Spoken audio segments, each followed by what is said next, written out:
Salut, salut! Bon, comme vous voyez derrière moi, il y a une nouvelle arrivée dans la famille. Du coup, je fais une petite vidéo juste pour vous montrer l'installation que j'ai faite. C'est une installation que j'avais envie d'essayer depuis un petit moment puisque j'ai ça en vente au magasin. J'ai profité d'une super promo. Et voilà, du coup, comme sur ma raboteuse dégauchisseuse, la partie raboteuse était mal réglée et que j'ai du mal à la régler, bah voilà, j'en ai profité. Là, la nouvelle arrivée. Je vous donne la référence, tout ça juste après parce que je ne l'ai pas en tête.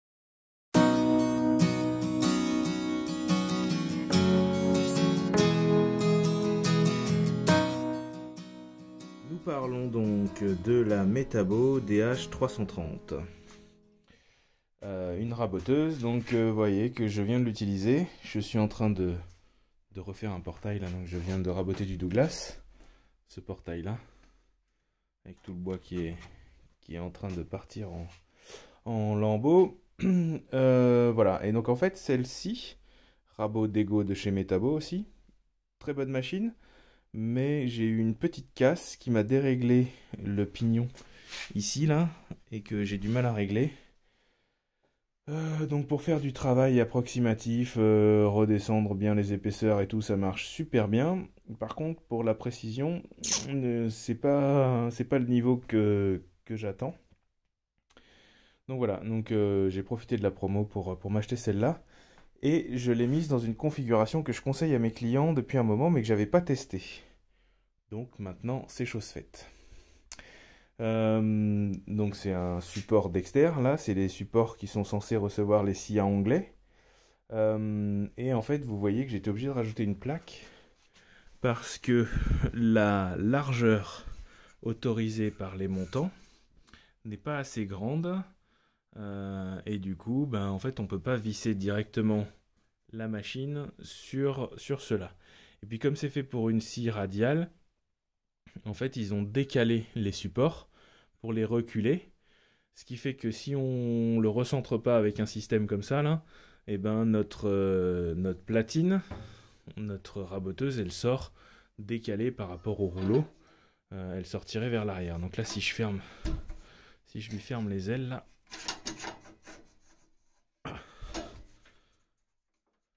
il faut bien le dévisser, ça a tendance à tomber. Voilà, vous voyez que je suis bien aligné. Donc c'est tout bête, hein, il faut reprendre... là j'ai repris juste une planche d'aggloméré de 22 que j'ai revissé avec les vis à tête collée carrée qui sont fournies avec le support. Juste histoire de pouvoir le placer correctement. Et j'ai fait un petit trait de centrage là, mon plateau fait 50. J'ai juste fait un petit trait de centrage, je suis bien au milieu. Et après je suis venu visser tout simplement avec des vis à bois. Donc là c'est de la 660. C'est tout pile, hein. J'ai failli avoir un chou-fleur de l'autre côté. Mais bon, ce serait pas très grave. Et voilà. Donc comme ça au moins, comme pour la scie à onglet, si je veux l'utiliser sur l'établi, voilà, je peux enlever ça, je la pose sur les patins et je l'utilise sur une surface. Si j'ai pas l'occasion, si je dois partir en chantier, eh ben elle a un support. Si j'ai des grandes pièces comme là, de 1,50 m, et ben en fait les rouleaux ils aident bien, notamment quand on a du retard, quand on veut en passer plusieurs à la fois. En fait ben, ça permet que la pièce elle reste coincée là, entre là et le rouleau, et elle descend pas, elle tombe pas. Parce que du coup la pente est moins forte que si elle était coincée entre là et là. Voilà. Donc ça marche super bien. Alors un tour de la machine. La manivelle de réglage est sur le dessus avec une visu ici. Avec une visualisation de l'épaisseur ici sur le côté. Un truc intéressant aussi, c'est cette petite jauge là. Alors vous l'avez en pouces, en inch, et de l'autre côté en millimètres. C'est savoir quelle est la passe que vous êtes en train de faire. Et ce qui peut être bien, c'est qu'en fait elle varie en fonction de la planche. Donc si ça retombe franchement à zéro, que ça repart, etc., on voit qu'il y a des endroits qui n'ont pas été mangés. Quoi d'autre? Les boutons start-stop sur le devant, c'est bien. Cette manivelle-là, elle bloque le réglage.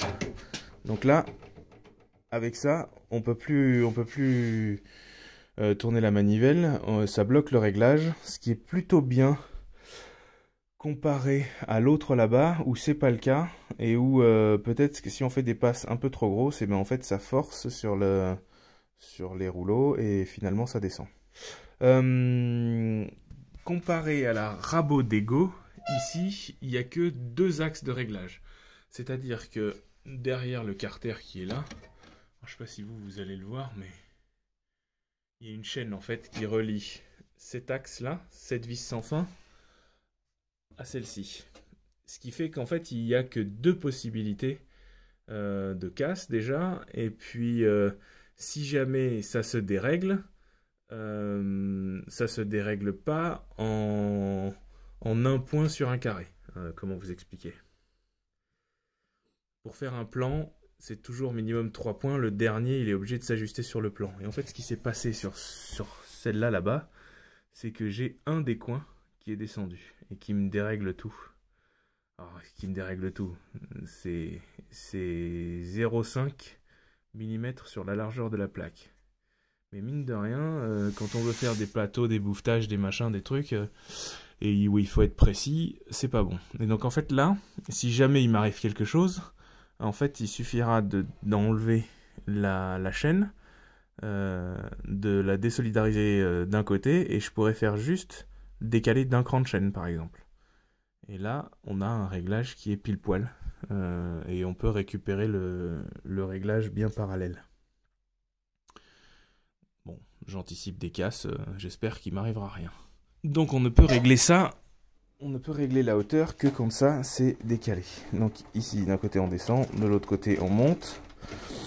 La visualisation de hauteur elle est réglable, si jamais ça se décale, eh ben, on peut rejeter un œil. J'ai pas fait les contrôles, hein, ceci dit. Voilà, quoi d'autre? Ah oui, sur le côté là, ici, il y a une petite chose, c'est une butée.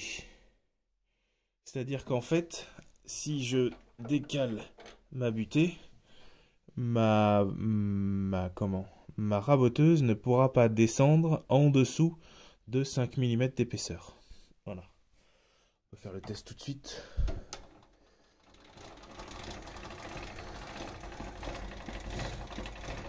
Donc là, je me suis mis à 5 mm et vous voyez, hop, ça bloque. Je ne peux pas descendre plus que ça. Donc je suis même à 7 mm. Vous voyez? Donc ça c'est plutôt pratique, comme ça on est sûr de ne pas avoir de casse. Si jamais on descend trop, si jamais on... Voilà. Il y a une butée sur le côté. Voilà, carte de pouce 7 mm.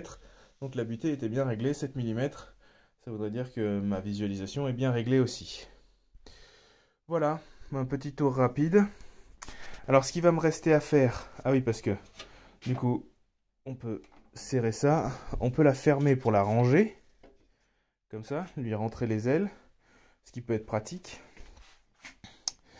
Si jamais vous voulez fermer de ce côté-là l'arrière, il faut lui enlever le bloc d'aspiration. Donc l'aspiration, elle est double, c'est-à-dire qu'en fait, ça sort par un tuyau de 80 a priori, mais vous pouvez fixer vos aspirateurs de 100 avec. Voilà. Là, donc moi, comme... effectivement, on fait que du brut pour raboter. Je vais utiliser mon aspirateur avec des tuyaux souples de 100.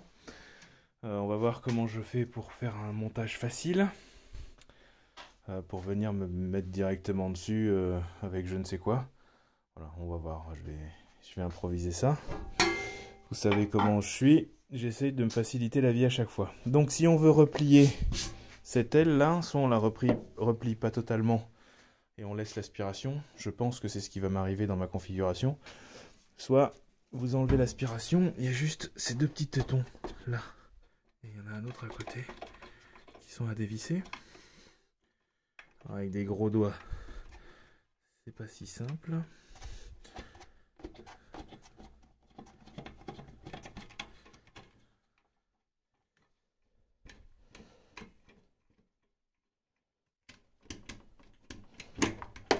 on les enlève et reste ça. Ça, on peut la stocker dans la machine. Et là, on gagne un peu plus de place en refermant, mais c'est pas la totalité. Sauf à enlever ces petites tiges là, mais bon, après on risque de perdre les rondelles, etc. Donc faut voir. Si vous avez un transport à faire pour aller sur un chantier, ça peut valoir le coup. À l'atelier, bon, voilà. Donc dans cette configuration là, moi je vais venir rentrer les ailes. Tac. Tac. De l'autre côté, pareil, on ferme. On bloque. Ah. Hop. Comme ça au moins pour le transport je suis bon. Là il y a juste à déverrouiller. On rabat.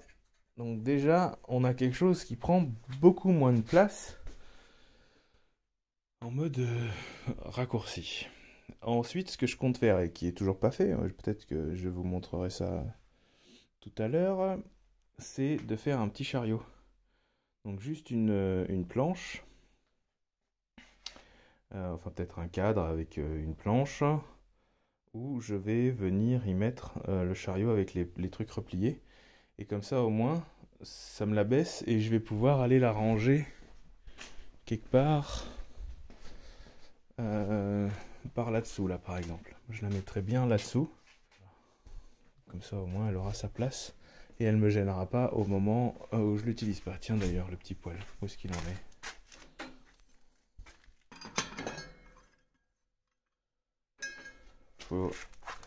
Faut alimenter Marcel.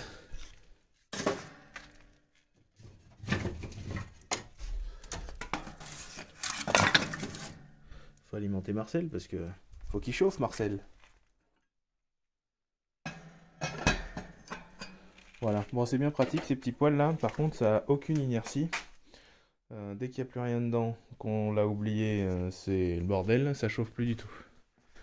Là, il fait moins 10 dehors et on est à 14 degrés dans l'atelier.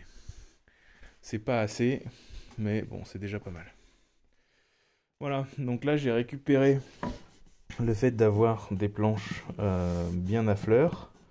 Même si, comme j'étais pas à fleur, mon équerrage, il n'est pas forcément génial. Mais bon, j'ai pas besoin de faire de plateau dans ce cas-là, donc c'est pas très grave. Voilà.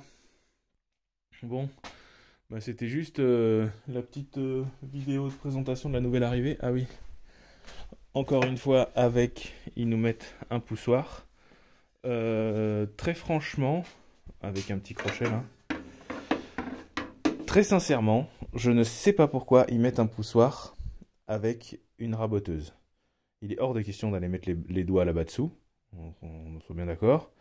Et de toute façon, si on doit la pousser dedans alors qu'il y a des rouleaux qui sont censés accompagner le truc, c'est qu'il y a un problème. La passe que vous voulez faire est trop grosse. Si la planche, elle bloque, c'est qu'il y a un souci, vous n'avez pas à la pousser avec quoi que ce soit. Donc... là, mais je comprends pas pourquoi ils mettent un poussoir, mais bon, tant pis, hein, il va finir à la scie avec les autres. Ce sera toujours ça de prix. Voilà. Bon, peut-être que je vous fais encore 2-3 images du chariot et de ça une fois rangé. Sinon, à la prochaine.